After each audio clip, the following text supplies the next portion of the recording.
In a glass tower high above the city, 30 executives sat frozen like statues. And then it happened. A man in a tailored suit dropped to his knees and crawled under the conference table. No one flinched. No one coughed. They shuffled papers as if the humiliation wasn't real. But one person saw everything. A broke intern, seated at the far end of the room. And 3 weeks later, he would do something that forced the entire tower to change its rules. At the head of the table sat Victor Crane, CEO of Vantage Industries. Broad shoulders, silver hair combed immaculately back, his eyes carried the pale stillness of winter ice. He didn't raise his voice. He didn't need to. His rules had long since become law inside this tower of glass and steel. When he said jump, people leapt before they understood how high. The rule was simple: no questions. He set the rhythm of every conversation, and anyone who stumbled out of sync paid dearly. Some lost promotions. Some lost entire careers. Others were simply erased, their desks cleared overnight, their names scrubbed from the directory as though they had never existed at all. The room smelled faintly of leather chairs and expensive cologne, but under that, there was the sourness of fear. Fear that had soaked into the walls over years of silent obedience. Every glance was calculated, eyes flicking down the moment his gaze swept across, smiles frozen stiff like mannequins. Even laughter, if it came, sounded clipped and forced, the kind that dies the second he looks away. At the far end of the table, pressed into the corner like a piece of forgotten furniture, sat Michael Torres, 24 years old, dark hair that refused to lie flat no matter how much water he used. He clutched his notepad tightly, knuckles pale against the paper. He was the intern, the lowest rung in a building stacked with powerful men and women, each of them eager to prove loyalty through silence. Michael hadn't meant to stand out. He had joined Vantage Industries because he needed the paycheck. His mother's hospital bills arrived every month like clockwork, each envelope heavier than the last. His younger brother David dreamed of finishing college, but tuition deadlines didn't wait for grief. Michael's father had passed away 2 years earlier, leaving behind debts and a house with more leaks than walls. For Michael, this internship wasn't about climbing corporate ladders. It was survival. And yet, on that morning, watching a vice president shuffle on hands and knees beneath a table polished to a mirror shine, Michael felt something shift inside him. He expected at least one person to object, to mutter, to cough, to resist in some small way. But the only sounds were the scuff of leather soles on carpet and the steady clicking of Victor Crane's pen as he waited, calm, amused, like a teacher testing children in a classroom. When the man crawled back to his chair, sweat visible on his forehead, nobody acknowledged what had happened. Papers shuffled. Coffee cups clinked softly. Victor leaned back, satisfied, and continued discussing quarterly targets as though nothing had occurred. That was the cruelty of it. The act wasn't shocking in itself. It was the silence that followed. The world turning in perfect rhythm, pretending humiliation wasn't real. Michael scribbled a line on his notepad, though his hand shook. Everyone acts like they're invisible here. He thought of his mother lying in a hospital bed, her voice tired but still gentle, when she asked if he was eating properly. He thought of David balancing textbooks he could barely afford. They were counting on him, and here he was witness to a circus where dignity was currency, and everyone else had already sold theirs. Across the table, Mr. Grant, a manager in his 40s with thinning hair, shot Michael a warning glance. A quick shake of the head, subtle but clear. Don't react. Don't make the mistake of being seen. Michael lowered his eyes. But in that silence, he felt the injustice crawl over his skin. He was not just an intern. He was a ghost, erased before he had even begun. If you've ever been in a room where you knew you were treated as less than human, if you've ever swallowed words because speaking them could cost you everything, you know this feeling. And if you've lived through it, you understand why stories like this matter. If parts of what you're hearing stir something in you, I'd like you to share it in the comments because sometimes speaking about injustice begins in small, quiet ways. The meeting ended with Victor Crane rising to his feet, his shadow long across the table. Everyone else stood instantly, almost in unison, as though controlled by invisible strings. He walked out without a word, and the moment the door closed, the air loosened. People exhaled, chairs creaked, but no one mentioned what had just happened. Michael packed his notepad, careful not to meet anyone's eyes. As he stepped into the hallway, he noticed whispers darting like insects. Conversations stopped when he walked by. In this building, being new meant being irrelevant. Being an intern meant being tolerated only so long as you stayed invisible. The elevators hummed, screens glowed, shoes clicked on marble floors, but to Michael, it all felt staged, like background noise hiding something rotten underneath. Even the receptionist's smile, polished and practiced, had no warmth when directed at him. He was present, yet treated as though he didn't exist. Later that evening, he sat in the cafeteria with a plate of untouched food. The others at his table spoke over him, never to him. He opened his mouth once to join in, but a senior analyst cut across his words with a louder joke. They laughed. Michael went quiet again, folding the corner of his napkin between his fingers until it tore. Injustice wasn't only in the dramatic orders of a cruel CEO. It was in every small dismissal, every glance that slid past him, every conversation that left him erased. And the more it happened, the more he understood. This place wasn't built to see people like him. Still, he told himself he could endure.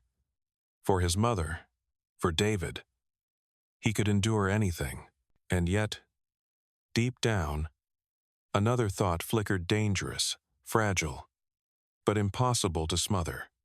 What if enduring isn't enough? What if silence is its own kind of surrender? I know many of you listening might have faced moments where staying silent seemed safer.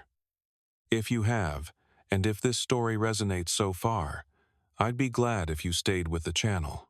These stories are stronger when we keep them alive together. The cafeteria clock ticked past 9. Michael stood, gathered his tray, and walked back into the endless corridors of Vantage Industries, where shadows of power stretched long and cold. He was still the intern. No one noticed. But Victor Crane had noticed, and that, Michael would soon discover, was far more dangerous. Victor Crane's rules weren't written on paper, but everyone in the building knew them. The first, no one contradicted him in public. The second, no one left before he did. And the third, the one whispered most often in hallways, was simple: never become the focus of his attention. Michael heard them repeated in fragments. At the water dispenser, a secretary muttered to another, "Keep your answers short." In the elevator, 2 managers lowered their voices when they noticed him listening. "Don't speak unless asked." They weren't warnings for him. They were reminders to themselves, habits carved into their bones after years of survival. But he had already broken one rule without even trying. Crane had looked at him just once in the meeting. The glance had lasted no more than a heartbeat, but Michael felt it sharpen like a blade. That night, he rode the bus home with the weight of silence pressing against him. Outside the window, the city blurred into streaks of neon. Inside his jacket pocket was his paycheck, small, barely enough, but a lifeline for his family. When he opened the door of their modest apartment, the smell of warm broth drifted from the kitchen. His younger brother David sat at the table with textbooks spread out, his brow furrowed. Their mother, Mrs. Torres, stirred the pot slowly, leaning against the counter for balance. Her illness had stolen some of her strength, but not her quiet persistence. "You're late again," she said softly, her smile faint but real. "Meetings ran long," Michael replied, setting his bag down. David looked up. "Long or impossible?" Michael almost laughed, but the exhaustion in his body turned it into a sigh. He ruffled David's hair. "Both." They ate together, though Michael barely touched his food. He watched his mother's thin hands tremble slightly as she lifted her spoon. He noticed the dark circles under David's eyes from late-night study sessions. Each detail reminded him why he couldn't afford mistakes. When the dishes were cleared, Mrs. Torres touched his arm. "Don't let them take all of you, Michael. You're not just an intern. You're my son." Her words carried warmth, but also fear. She knew how companies like this consumed people, grinding them down until they were shadows of themselves. Michael nodded, though he didn't trust his own voice to answer. Later, lying awake in the narrow bedroom he shared with David, he stared at the ceiling. He thought of the man crawling under the conference table, of the silence that followed, of Crane's cold eyes finding his. He tried to push it away, but the image stayed. It wasn't just cruelty. It was a system everyone had accepted, and he was already inside it. The next morning, as he stepped into the building, he felt the shift in atmosphere immediately. Conversations died when he passed. People's eyes slid past him like water, as though he weren't there. The receptionist, who usually nodded, didn't look up.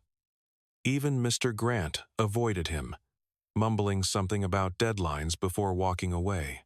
Injustice wasn't loud here. It was quiet, sharp, suffocating. It was being treated as invisible, in a place that demanded every ounce of your time. Michael tightened his grip on his notebook. He had promised himself he would survive this internship, no matter the cost. But part of him already wondered, survive as what? A ghost?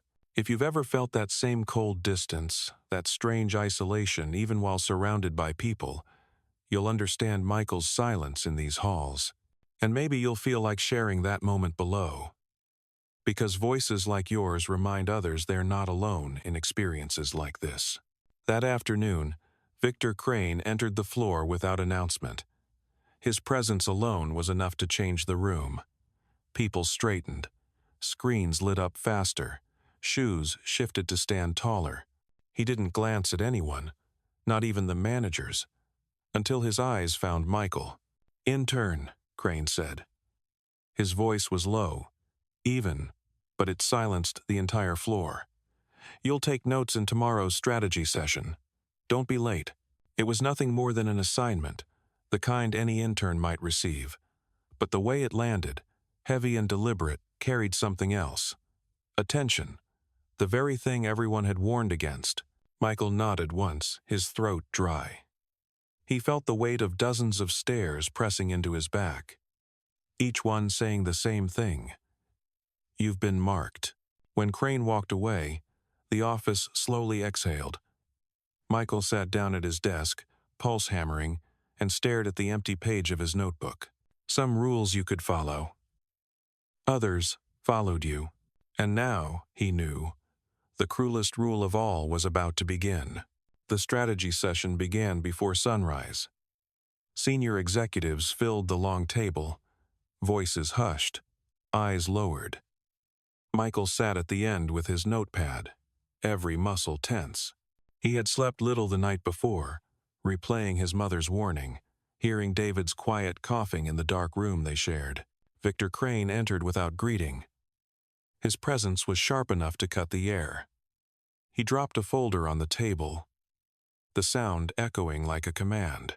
"Q3 projections," he said. His tone was flat, cold. No delays. No excuses. Papers shuffled.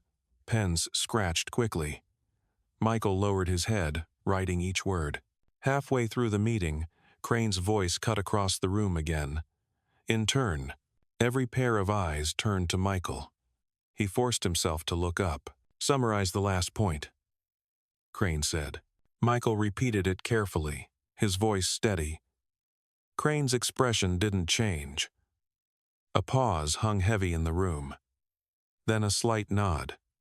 The meeting continued, but the glance had been long enough. Colleagues avoided Michael during the break, their silence louder than words. No one wanted to be near the intern, who had drawn the CEO's attention. That evening, when Michael returned home, His mother asked how his day had gone. He told her only that it was busy. David looked at him longer, sensing the weight he didn't share. In truth, something had shifted. He had been seen, tested, and marked. The following week, the test returned.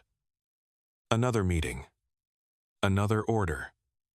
This time, Crane outlined a cost-cutting plan with numbers that didn't add up. Michael's stomach tightened as he wrote. The figures were wrong. He knew it. He had double-checked reports while staying late, alone under the glow of office lights. But no one else reacted.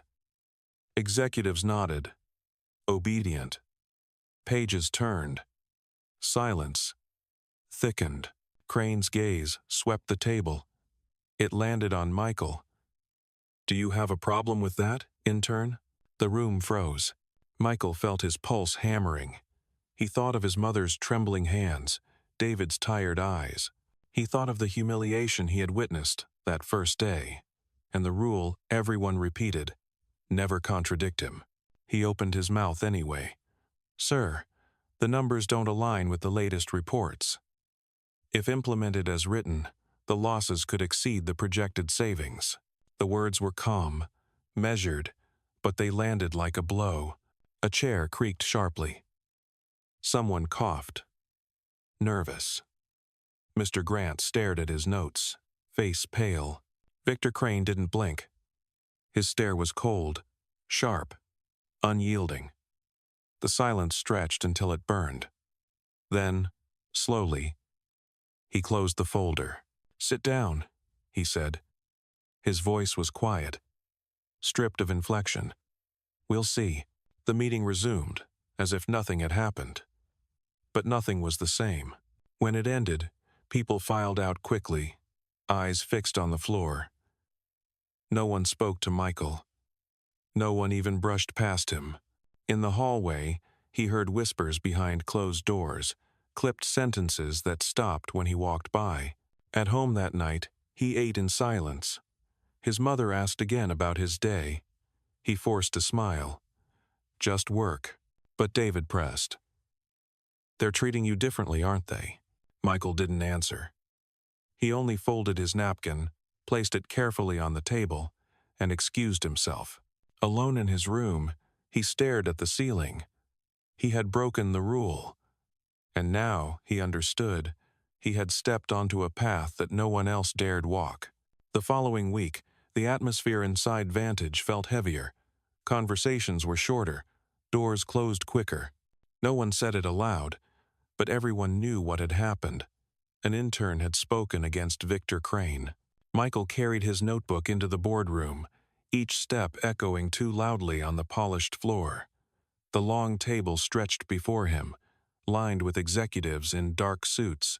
At the head sat Crane, expression unreadable, fingers tapping once against the armrest of his chair. The meeting began with the usual reports, voices subdued, language careful. Then Crane leaned forward, placing a document flat on the table. "Effective immediately," he said, "we'll initiate a workforce reduction, 200 employees. Entire departments dissolved." No one moved. No one spoke.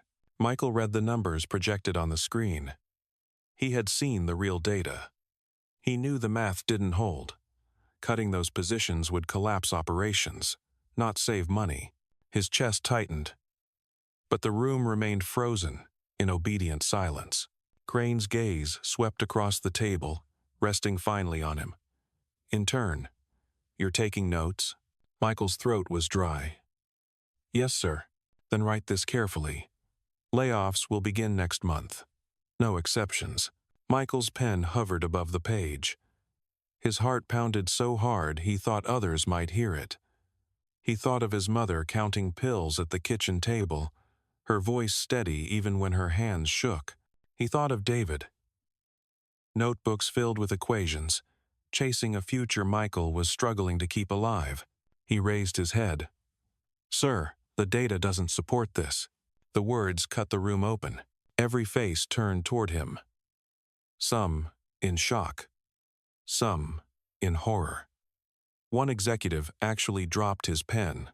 Crane's eyes narrowed, cold and sharp. "Repeat that." Michael's voice was steady now. "The cost projections are flawed.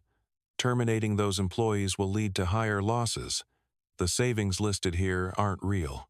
A silence settled so complete it felt suffocating. Mr. Grant shifted in his chair, eyes wide with panic. A woman near the front pressed her lips together so tightly they turned white. No one spoke in Michael's defense. No one moved. Victor Crane leaned back slowly, studying him like an insect under glass. Seconds stretched into minutes. Then he closed the folder with deliberate calm. "Sit down," he said quietly.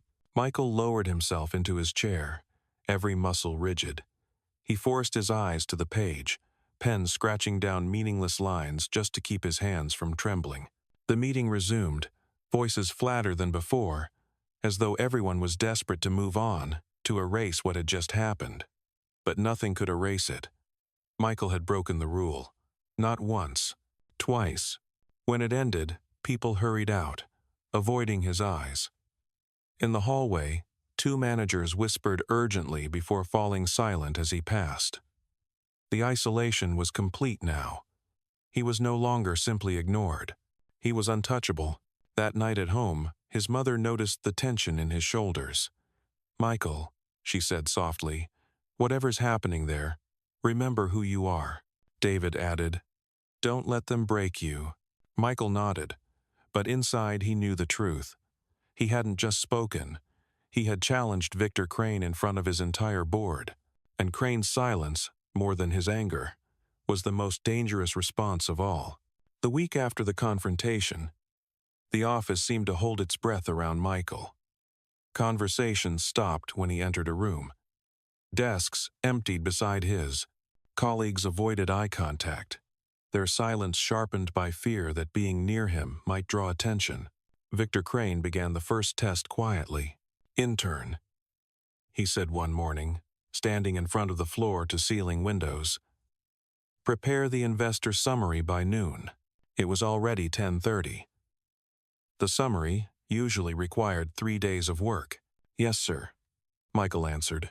He stayed at his desk, hands moving quickly across the page. Sweat gathered at his collar. Noon came. He delivered the report, every line precise. Crane flipped through it without expression, then set it aside. Adequate. The word carried nothing, gave nothing. But it wasn't rejection. The second test came 2 days later. Crane called him into a boardroom, lined with senior staff. "Explain the new projections," he ordered. Michael had never seen the data before. The charts had been delivered minutes earlier, dense and incomplete. He took a breath, studied the numbers, and spoke clearly. His explanation was logical, concise. Crane watched him silently, then dismissed the room. The others filed out quickly, their glances tight with disbelief. And so it continued. Each week brought something new. Impossible deadlines, contradictory instructions, moments designed to push him into failure. But Michael refused to break. At home, though, the strain showed. His mother asked why his eyes looked so tired, why his meals remained half-finished.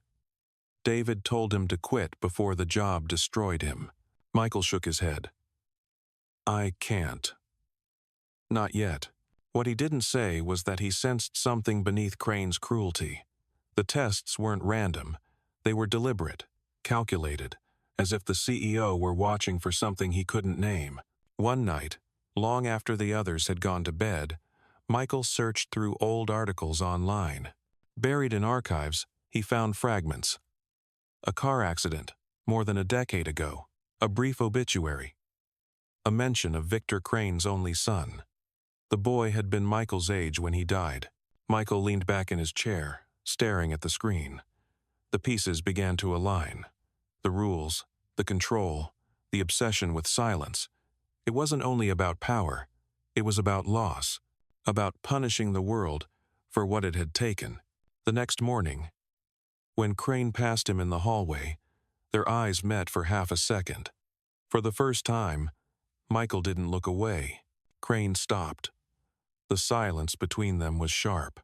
Then he continued walking, leaving Michael standing alone, his heart racing. He knew now. The tests were not finished. They were only beginning. The announcement came suddenly. Another strategy meeting. This time in front of shareholders. The room was brighter than usual. Cameras positioned discreetly. Reporters waiting just outside. Victor Crane stood at the head, his presence steady, his voice sharp, as he laid out another sweeping decision. "We will shut down the manufacturing branch by winter," he said. "The cost is unnecessary." Michael's hands tightened around his pen. He had reviewed those files the night before. He knew the branch was profitable, employing hundreds who depended on it. To close it would mean devastation for families who had no idea their futures were being erased. The room was silent. Executives nodded, scribbled notes. Michael's pulse hammered. He rose slowly from his chair. "Sir," he said. His voice was calm, but every ear caught it instantly. "The numbers show that branch is stable. Shutting it down isn't about cost. It's something else." A ripple of shock spread across the table. Crane's eyes locked on him, pale and unblinking. "Explain," he said coldly. Michael swallowed hard. "I know about your son." The words dropped like stones. Executives froze. Mr. Grant's face drained of color. No one breathed. Michael continued, his tone steady but low. "He was my age, the accident.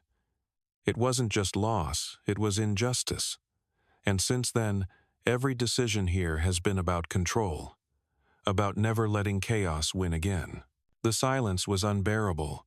Crane didn't move, but the weight of his stare was crushing. Minutes stretched. Then he spoke, voice stripped of everything but steel. "Dismissed," he said to the room. Chairs scraped back instantly. Papers were gathered in silence.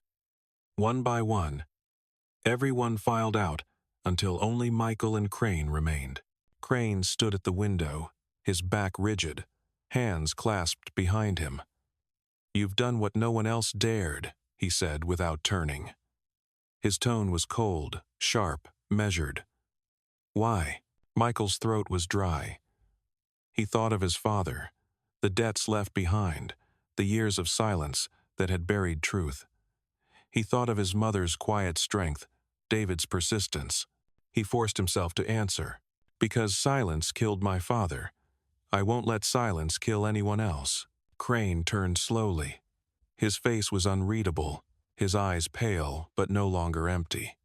For a long moment, he studied Michael in complete silence. No anger, no words, just recognition. Then, with a single nod, he turned back to the window. The conversation was over. But something fundamental had shifted. 2 weeks later, the company gathered again. This time in the Grand Hall, usually reserved for press events.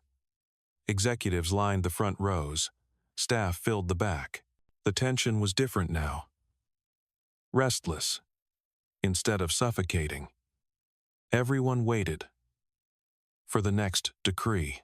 Victor Crane walked to the podium, his expression as cold as ever. But his first words cut sharper than expected. "The layoffs are canceled." Gasps rippled through the hall. Heads turned. Whispers rushed between rows. Crane raised a hand, silencing them. "Instead," he continued, "we'll create a foundation.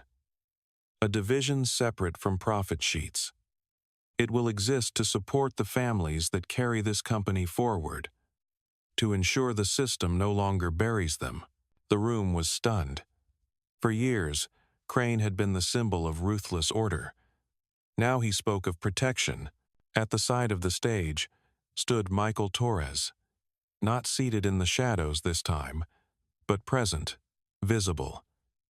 Crane didn't introduce him, didn't acknowledge him openly, but when their eyes met across the room, there was a silent understanding. Later that evening, Michael returned home. His mother sat at the table, the stack of hospital bills lighter now paid in part by the unexpected grant she had received through the company's new initiative. David's textbooks had been replaced by a new laptop, the cost covered by the same program. They didn't ask how it happened. They only held him tighter when he walked through the door. At work, things changed slowly. Some still avoided him, fearful of standing too close to the man who had spoken out. But others met his eyes now, hesitant but grateful. He had become something whispered in the halls, the intern who refused to crawl. And Crane? He remained sharp, exacting, still a presence that could freeze a room. But behind closed doors, he listened. He questioned. He allowed Michael to speak, and sometimes, though never in public, he took his advice. The rules were not gone, but they were no longer absolute. And that was enough. If you've ever carried the weight of silence, watching others bow to injustice, you'll understand why Michael's story matters. And if you believe stories like this should be heard by more people, staying with this channel helps keep them alive.